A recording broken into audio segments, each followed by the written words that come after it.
when has his cookie, I will start. And the word is to Paulien. Thank you for for giving me this invitation. I'm honored to be here to present to you. My name is Paulien Goossens. I'm a rehabilitation physician. My specialization is in brain damage. And I'm the chair of the Dutch Society of Rehabilitation Medicine. We have 69 hospitals, and in the hospitals there's 23,000 medical specialists. And we have 32 medical specializations, and rehabilitation is one of those medical specializations. Well, rehabilitation, there's 18 of them in the Netherlands, and this is one of them. We have 700 rehabilitation physicians and 150 trainees. And to become a rehabilitation doctor, first you start your studies, your medicine studies. That's approximately 4 years.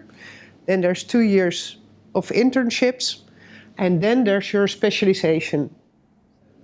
When you are a rehabilitation doctor, you focus on quite a lot of diseases because we're not sticking to one problem, but it's more that we're focusing on the consequences of diseases.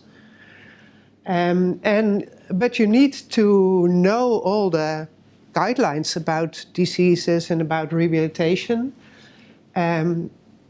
And our Dutch Society of Rehabilitation Medicine has made small working groups that focus on one issue. So, for example, we have a working group on amputation, we have a working group on brain damage, we have a working group on neurodegenerative diseases, a working group on children's rehabilitation.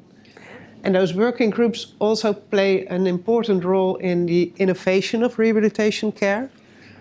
The education and what our trainees really should know is also the society who plays a major role in that. And education is about a lifelong learning. So when you are registered as a rehabilitation physician, you need to study throughout your life, and every 5 years you have to prove that you did enough study, that you are working enough as a rehabilitation doctor. Rehabilitation in the Netherlands is a rather new specialism. It became a specialism of its own after the Second World War. They realized that conditions were not only physical.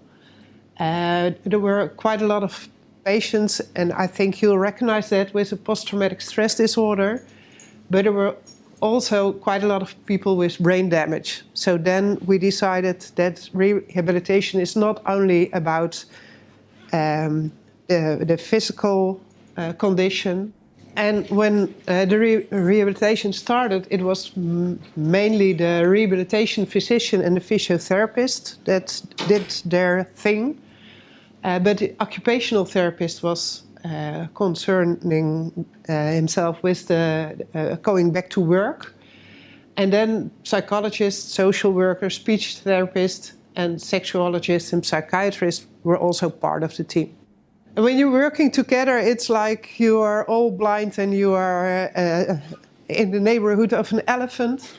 And this guy will say, oh, it's a wall. And the other one will say, no, it's a rope. No, it's very flexible. No, it's not flexible, it's hard.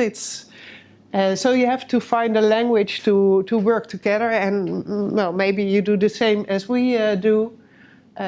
We use the International Classification of Functioning Disability and Health.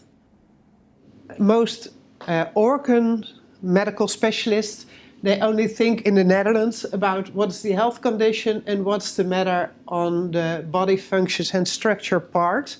While we as rehabilitation doctors immediately realize what does it mean for the activity of the patient. Can he walk? Can he use his hand? Can he comb his hair? Things like that. And we ask our patients what's the participation goals you have, not only for work, but also for your social roles, for your hobbies, for the things that matter to you as a person. And it's very important to know what kind of person do I have in my hospital, and in what environment does he or she live.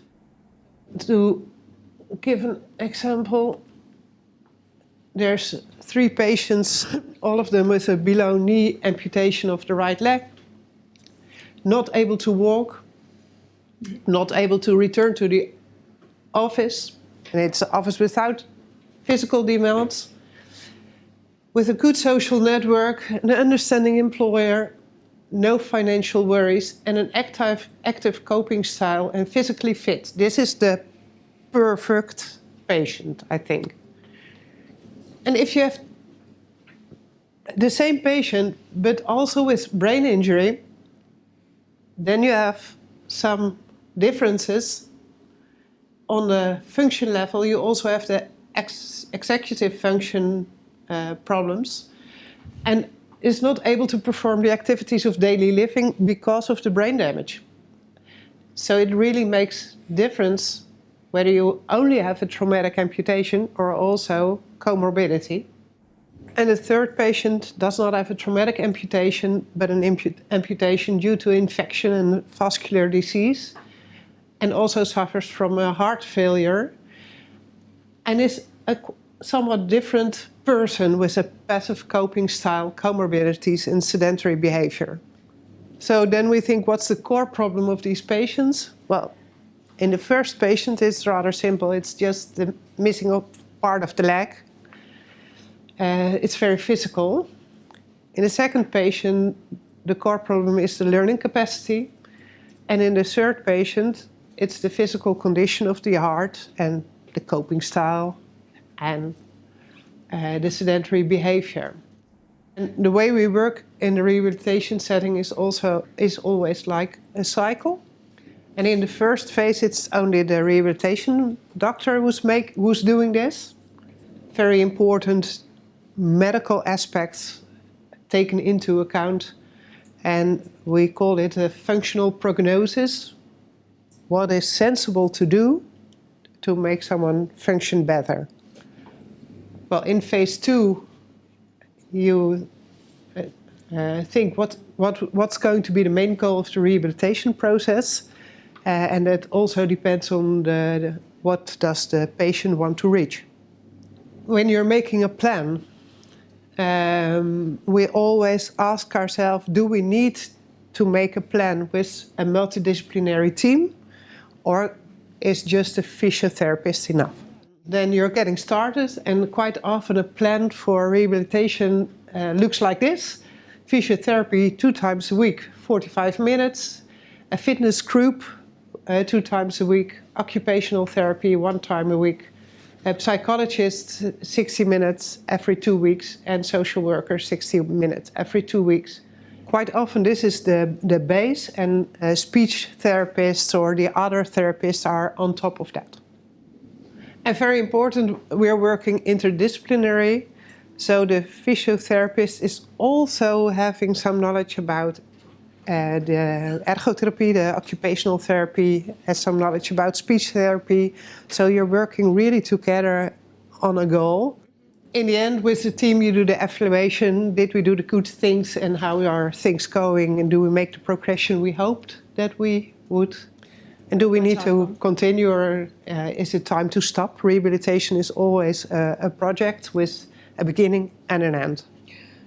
And nowadays, within our Dutch Society of Rehabilitation Medicine, we have these fields of expertise, and these are the most important work groups.